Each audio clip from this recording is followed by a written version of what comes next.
চেয়েছেন তারাবির জামাত ধরার জন্য এশার সুন্নত পড়ে আদায় করতে পারবে কিনা। হ্যাঁ, তারাবির আপনি এশার সুন্নত অবশ্যই পড়বেন। তারাবির ফরজ অর্থাৎ এশার ফরজ নামাজটা পড়ার পর আপনি সুন্নত পড়বেন। এতে যদি আপনার তারাবির কোনো রাকাত ছুটে যায় তাহলে মাঝখানে যে 4 রাকাত পরে যে সময়টা মাঝখানে যে দোয়া পড়া হয় আপনি ওই সময় একটু তাড়াতাড়ি আপনার যে 2 রাকাত পেলেন না বা যে রাকাত আপনি পেলেন না সেটা আপনি 2 রাকাত বা এরকম 4 রাকাত যদি হয় তাহলে ফাঁকে ফাঁকে এগুলো আদায় করে নেবেন। আর যদি ওই সময় না হয় তাহলে বেতেরের পরেও যদি আপনি আদায় করতে চান, যেহেতু এটা সুন্নতে মুআক্কাদা 20 রাকাত তারাবি, এটা আপনি পূর্ণ করার জন্য চেষ্টা করবেন। আরেকজন জানতে চেয়েছেন কেমন আছেন দাদা হুজুর। হ্যাঁ, ভালো আছি, অনেক ভালো আছি ভাইয়া, অনেক ভালো আছি। তোমরা আমাকে এইভাবে কমেন্টস করলে দেখলে আমি খুব খুশি হব এবং বেশি করে শেয়ার করলে আরও বেশি খুশি হব। এরপরে আরেকজন আমার কাছে আমার কুশলাদি জানতে চেয়েছেন। একজন প্রশ্ন করেছেন যে হুজুর অনেকেই এখন 11 শরীফ 12 শরীফ করেন, একটু বলবেন। 11 শরীফ 12 শরীফ বলতে গেলে 11 শরীফ, এটাকে আবার কেউ উর্দুতেও বলে থাকেন।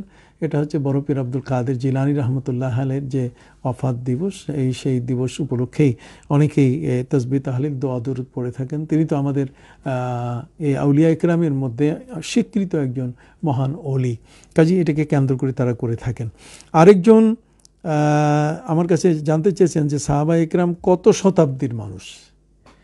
এটা শতাব্দী হিসেবে যদি আমরা লক্ষ্য করি, বাবা আদম আলাইহিস সালাম থেকে নিয়ে বর্তমান সময় পর্যন্ত প্রায় 10,500 বছর চলছে। তো শতাব্দীর হিসাবটা হলো নবী করিম সাল্লাল্লাহু আলাইহি সাল্লামের সেই হিজরি, যে হিজরিটা, এই হিজরির আগে আমরা শুনেছি যে 570 খ্রিস্টাব্দে। তো 570 খ্রিস্টাব্দে যদি হিসাব হয় তাহলে 570 খ্রিস্টাব্দে নবীজি জন্ম নিলে এরপরে তিনি ইসলাম প্রচার শুরু করেন 40 বছর, তা তো 600 একটা সময় আপনি ছেড়ে দেন, এটা 7ম শতাব্দীর কথা আমরা বলতে পারি ওই হিসাব অনুযায়ী। আরেকজন আমার কাছে জানতে চেয়েছেন যে হুজুর মোবাইলে কোরআন তেলাওয়াত শুনলে সওয়াব আছে কিনা। হ্যাঁ, অবশ্যই। আপনি কোরআনের তেলাওয়াত যেখান থেকে ভেসে আসুক, মানুষের কণ্ঠে ভেসে আসুক, কোনো মেশিন থেকে বা কোনো বেতার থেকে অথবা কোনো রেডিও থেকে, কোনো আপনার কী বলে টেলিভিশন থেকে, যেখান থেকেই আসুক না কেন, মোবাইল সহ এই ধরনের ইলেকট্রনিক্স কোনো ব্যবস্থাপনার মাধ্যমে যদি কোরআনের আয়াত এর তেলাওয়াত যদি শোনা যায় তাহলে অবশ্যই এটা আপনি শুনবেন, এতে সওয়াব আছে যেহেতু কোরআনের আয়াত। এরপরে আরেকজন আমার কাছে প্রশ্ন করি, হুজুর কাজা নামাজ আদায়ের হুকুম কি। হ্যাঁ, কাজা নামাজ ফরজের হুকুমের মতোই তো আপনি কাজা নামাজের ব্যাপারটা। তার কারণ কাজা নামাজ তো এমন একটা ইবাদত যেটা আমার উপরে ফরজ হয়ে আছে। এর থেকে অবমুক্তির একটি ব্যবস্থা উম্মতে মুহাম্মদীর জন্য আল্লাহ পাক রব্বুল আলামিন তার প্রিয় হাবিব সাল্লাল্লাহু আলাইহি ওয়াসাল্লামের মাধ্যমে দিয়েছেন। খোদ নবী করিম সাল্লাল্লাহু আলাইহি ওয়াসাল্লামের ফজর নামাজ কাজা হয়েছিল লাইলাতুত তারিস। সেই লাইলাতুত তারিস নামক রাতে যখন যুদ্ধ থেকে তিনি ফিরেছিলেন, তিনি ফজরের নামাজ যাকে দায়িত্ব দিয়েছিলেন আজান দেওয়ার জন্য, হযরত বেলাল রাদিয়াল্লাহু তাআলা আনহু, তিনি ঘুম থেকে জেগে উঠতে পারেন নাই, ফলে সবার ফজর কাজা হয়ে গিয়েছিল। সর্বপ্রথম নবী করিম সাল্লাল্লাহু আলাইহি ওয়াসাল্লাম জেগে উঠে হযরত বেলালকে বললেন, বেলাল তুমি ফজরের জন্য আমাদেরকে জানালে না। হযরত বেলাল রাদিয়াল্লাহু তাআলা বললেন, আখাযাতনি ইয়া রাসূলুল্লাহ কামা আখাযাকা। নবী করিম সাল্লাল্লাহু আলাইহি ওয়াসাল্লাম আমাকে সেই জিনিসটি স্পর্শ করেছে, কামা আখাযাতকা, যেটা আপনাকে স্পর্শ করেছে। তার মানে আপনি যেমন ঘুমিয়ে পড়ছেন আমিও ঠিক এমনি করে ঘুমিয়ে পড়েছি। তো কাজেই নবী করিম সাল্লাল্লাহু আলাইহি ওয়াসাল্লাম এরপরে সাহাবা একরামকে নিয়ে তিনি অন্য জায়গায় সরিয়ে গিয়েছিলেন। তিনি বলছেন, ইন্না হাযা মিন ওয়াদিশ শায়তান, এটা একটা শয়তানের বসবাসের জায়গা, এখানে নামাজ হয় নাই, অতএব এই নামাজ যেখানে হয় না সেটা শয়তানের জায়গা। এই জন্য নবী বলছেন চলো আমরা অন্য জায়গায় গিয়ে তার কাজা আদায় করি। এরপর নবী করিম সাল্লাল্লাহু আলাইহি ওয়াসাল্লাম সেখানে গিয়ে তিনি কাজা আদায় করেছেন। ঠিক অপর দিক থেকে এখানে নবী করিম সাল্লাল্লাহু আলাইহি ওয়াসাল্লাম আমাদেরকে এই বিষয়টি দিয়ে আমাদের এই সমস্ত নামাজ যেগুলো সাধারণত এই নামাজগুলো যেগুলো আমরা আদায় করি, এই নামাজগুলো আদায় করলে পরে আসলে বিষয়গুলো এমনই হয় যে তাতে করে আল্লাহ তাআলা আমাদের অবমুক্তির ব্যবস্থা করে দেবেন। ঠিক এমনি করে আরেকজন আমার কাছে জানতে চেয়েছেন যে হুজুর আপনার কাছে জানতে চাই যে সিরাতুন নবী কায়েম করে মিলাদুন নবী বন্ধ করো, কোনটা সঠিক। এই বিষয়টি আসলে সিরাতুন নবী আর মিলাদুন নবী, সিরাতুন নবীর মধ্যে কিন্তু মিলাদুন নবী নাই, কিন্তু মিলাদুন নবীর মধ্যে সিরাতুন নবী আছে। তো এখানে সিরাতুন নবী এবং মিলাদুন নবীর মধ্যে যারা পার্থক্য করতে চায় তারা কিন্তু আমাদের ওই মিলাদটাকে অস্বীকার করার একটা পায় তারা। আসলে নবী করিম সাল্লাল্লাহু আলাইহি সাল্লাম পৃথিবীর মধ্যে তিনি শুভাগমন করেছেন। আমরা আজকের কত লোকের জীবনী আমরা তাদের জন্ম তারিখ আমরা, তারপর জন্মের বিষয়গুলো নিয়ে আমরা কত ধরনের উৎসব করি। আমরা কবি নজরুলের জীবনী, আমরা ঠিক রবি ঠাকুরের জীবনী জানার জন্য তাদের জন্মবার্ষিকী আমরা পালন করে থাকি, মানে ব্যক্তি জানার বিপর। আর নবী করিম সাল্লাল্লাহু আলাইহি ওয়াসাল্লাম কি সাধারণ ব্যক্তি? তিনি হন এক মহান রসুল। তিনি কোথায় জন্ম নিলেন, কোন জায়গায় জন্ম নিলেন, কোত্থেকে কীভাবে তিনি আগমন করলেন, তার শুভাগমনের সব বিষয়গুলো একজন ব্যক্তি যদি জানে, তাহলে সেটা তো অবশ্যই একটা বড় ধরনের দায়িত্ব। কিন্তু সেই বড় ধরনের দায়িত্বের বিষয়টি এটাকে অনেক সময় ইগনোর করে, তার মানে এটাকে এড়িয়ে একদল ব্যক্তি শুধু সিরাত নবী চালিয়ে যায়। তারা বলছে নবী করিম সাল্লাল্লাহু আলাইহি ওয়াসাল্লামের জীবনের 40 বছরের পর থেকে 63 বছর পর্যন্ত এই জীবনটি কেবলমাত্র এমন একটি জীবন, যে জীবনটাই কিন্তু বড় আলোচনার বিষয়। আসলে কিন্তু সেই জীবনটি আলোচনার বিষয়, এই বিষয়টা কিন্তু আমাদের কাছে অত্যন্ত একটি খুব কষ্টের ব্যাপার যে নবী করিম সাল্লাল্লাহু আলাইহি ওয়াসাল্লামের শুধু 40 বছরের জীবনটা নিয়েই ব্যস্ত হয়ে আছি আমরা।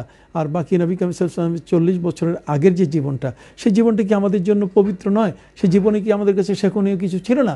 অনেক কিছু তো শেখনীয় আছে। নবী করিম সাল্লাল্লাহু আলাইহি ওয়াসাল্লামের যৌবনকাল, নবী করিম সাল্লাল্লাহু আলাইহি ওয়াসাল্লামের প্রৌঢ়কাল, নবী করিম সাল্লাল্লাহু আলাইহি ওয়াসাল্লামের গোটা জীবনটাই তো আমাদের জন্য শেখার বিষয়। আমাদের কাছে এই ধরনের যারা বক্তব্য রাখেন বা কথা বলেন, তাদের উদ্দেশ্য ভিন্ন, আপনারা তার থেকে দূরে থাকার চেষ্টা করবেন। আরেকজন আমার কাছে জানতে চেয়েছেন যে হুজুর, রূপার কোনো অলংকার ব্যবহার করতে পারবে কিনা? এটা হচ্ছে হুজুর, ছেলেরা রূপার, স্বর্ণেরটা পারবে না। স্বর্ণ পারলেও সেখানে ওই এক রত্তি পরিমাণ যদি কেউ ব্যবহার করতে চায়, তাহলে পুরুষরা এক রত্তি পরিমাণ, এর বেশি কিন্তু পারবে না। আর সাধারণত রূপার যদি এই ধরনের কোনো আংটির উপরে যে গোল বৃত্তটা থাকে, এটা তৈরি করলে এগুলো অবশ্যই ব্যবহার করা যাবে। ঠিক অনুরূপভাবে আরেকজন জানতে চেয়েছেন যে হুজুর, বর্তমান সময়ে বড় ফিতনা আহলে হাদিস নামক গজব থেকে আল্লাহ সবাইকে হেফাজত করুন। আমরা আহলে হাদিস ভাইদেরকে বলি যে আসুন না আমরা এক জায়গায় বসি, এগুলোর একটা সমাধান করি। আমরা কেন এই ধরনের বিচ্ছিন্নভাবে কারো ফোন কল রেকর্ড করে, ফাঁস করে, কাউকে ছোট করে, কাউকে বড় করে, নিজের মন মতো কথাগুলো কেন বলছি? আমরা আহলে হাদিস ভাইদেরকে দেখছি যে তারা নিজেরা কিন্তু একদল আরেকজনের সাথে বনে না। একজনে এক কথা বলে, আরেকজনে আরেক কথা বলে, তাদের মধ্যেই নানা দ্বন্দ্ব। একটা মশলা নিয়ে কত দ্বন্দ্ব। আমি এটা নিয়ে একটি ভিডিও আপনাদের সামনে তৈরি করে দেখাচ্ছি অল্প সময়ে, যে আপনারা দেখবেন যে একজন আরেকজনের বিপরীত, এবং সে যে কথাগুলো বলছে কাউকে একজন বলছে না উনি ঠিক মতো বলেন নাই, অনেক ইসলাম বিরোধী কথা বলছেন। আমার মনে হয় এতে গোটা জাতি বিভ্রান্ত হচ্ছে। আমার এক্ষেত্রে সরকারের কাছে অনুরোধ থাকবে এই বিভ্রান্তির হাত থেকে, এটা কিন্তু মারাত্মক একটি ধর্মীয় বিভ্রান্তি। মানে কি, এখানে মানুষের জীবনের উপরে আক্রমণ করে বসে। আমার ভাই জনাব নুরুল ইসলাম ফারুকী, তার শহীদের ব্যাপারটাও কিন্তু এই ধরনের একটা ঘটনার নেপথ্যে কিন্তু এগুলো রয়েছে। তো কাজেই আমরা চাচ্ছি না যে এই ধরনের কোনো দুর্ঘটনা পৃথিবীর মধ্যে কখনো ঘটুক। আমরা নিজেরা বসে এগুলো সমাধান করি। আমরা কেন এই ধরনের কিতাব ছেড়ে দিয়ে আমরা অস্ত্রের দিকে আমরা যাব? এক ধরনের নোংরা মানুষ এই ধরনের পথ খুঁজে বেড়ায়। সত্য এবং সঠিক বিষয়টির সাথে তাদের সম্পর্ক না থাকার কারণেই কিন্তু মূলত তারা এই ধরনের বিষয়গুলো করে বেড়াচ্ছেন। এরা চিহ্নিত ব্যক্তি।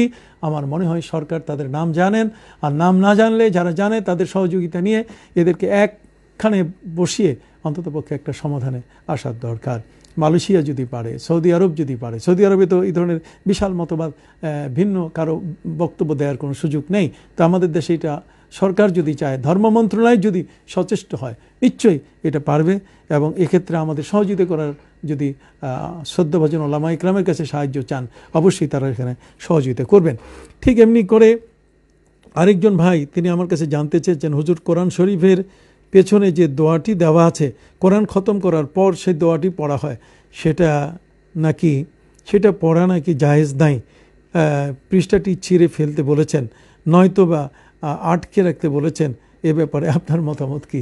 এই যে দেখুন, এই যে আরেকটা ফিতনা মারাত্মক। পবিত্র কোরআন মজিদের শেষে যে দোয়াটি, এটা কিন্তু একটা মসনুন দোয়া।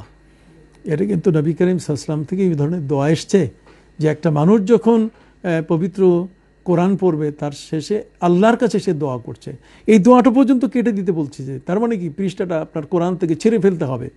কোরআন থেকে এতদিন ওলামা ইকরাম, শ্রদ্ধাভাজন ওলামা ইকরাম দেখলেন আল্লাহর কাছে প্রার্থনা করতে গেলে সেখানে কি বাংলা ভাষায় প্রার্থনা যদি থাকে তাহলে সেটা কি আপনি কেটে দিবেন, সেটা কি সেরে ফেলবেন? আল্লাহ কি বাংলা বুঝেন না? আল্লাহ কি বাংলা কথাগুলো কি তিনি শুনেন না? অবশ্যই আল্লাহর কাছে যে যে ভাষায় দোয়া করবে আল্লাহর কাছে সেই দোয়াটি অবশ্যই গ্রহণযোগ্য হবে। কাজে যিনি এই কথাটি বলছেন তিনি ঠিক করেননি, তিনি মনে করছেন যে নবী করিম সাল্লাল্লাহু আলাইহি ওয়াসাল্লাম যে দোয়াগুলো শিখিয়ে দিয়ে গেছেন এর বাইরে আর জগতের কোনো দোয়া করাই যাবে না। কিন্তু কোরআন সে কথা বলে না, নবী করিম সাল্লাল্লাহু আলাইহি ওয়াসাল্লামের কথা বলেন নাই যে আমি যা দোয়া শিখাই দিয়ে গেলাম এরপরে আর পৃথিবীতে কোনো দোয়া তোমরা করতে পারবে না, এমন কোনো হাদিস নবী করিম সাল্লাল্লাহু আলাইহি ওয়াসাল্লামের থেকে নেই। কাজে আপনারা ওই কথায় বিভ্রান্ত হবেন না। কোরআন শরীফের শেষের পৃষ্ঠা খবরদার আপনারা ছিঁড়বেন না এবং সেই দোয়াগুলো আপনারা পড়বেন বলে আমি আশা করি। ঠিক অপর দিক থেকে আরেকজন আমার কাছে জানতে চেয়েছেন, হুজুর একজন বলেছে রাসূলুল্লাহ সাল্লাল্লাহু আলাইহি ওয়াসাল্লামের কোরআন মজিদ নাজিল হওয়ার কারণে নাকি আমাদের রাসূল সাল্লাল্লাহু আলাইহি ওয়াসাল্লামের মর্যাদা বৃদ্ধি পেয়েছে। এগুলা শুনলেই হাসি পায়। আহলে হাদিস নাম দিয়েছে যে এরকম একজন ব্যক্তি বলেছে। না না, নবী করিম সাল্লাল্লাহু আলাইহি ওয়াসাল্লামের মর্যাদা তো আল্লাহর হাবিব হিসাবে তার উপরে মর্যাদা। শুধু কোরআন নাজিল এটা তো একটা বিষয়, কোরআন যে নাজিল করা হয়েছে এটা একটা বিষয় মাত্র।